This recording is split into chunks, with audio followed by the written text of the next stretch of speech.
Welcome to part 3 of my science notebook series, and today we're talking setup. And this is where it starts to feel real. You're not just thinking about them, you are building the system. You can grab my free planning guide in my bio if you want to follow along. So the first thing to think about in terms of setup is how you're going to set up your units, how you're going to organize them. And so I use unit pages with tabs, which I'll be using cardstock next year. These didn't hold up too well. And so there's the unit page on the front, and then I have the learning targets behind that we're going to cover in that unit.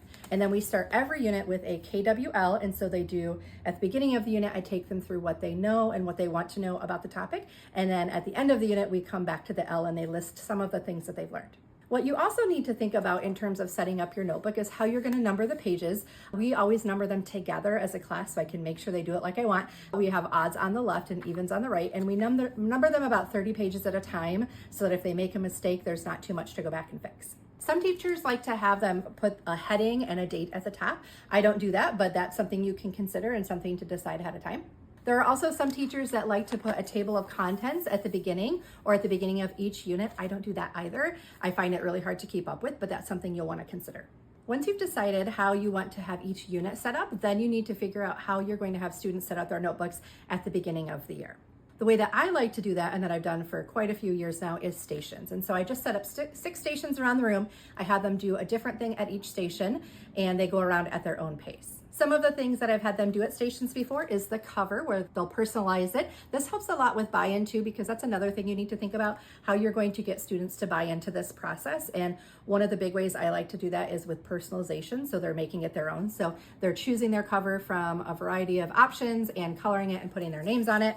And then I also have the very first page. Another type of buy-in for me is I have them do an about me for this first page. So pretty much every time they open it, they're saying this.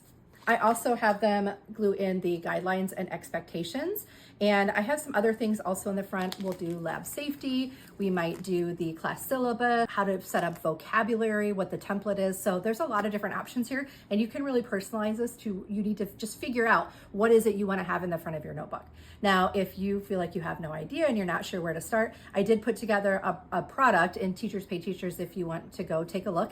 And it is a set of stations that has a lot of these basics, and it has all the printables that you'll need to get everything started.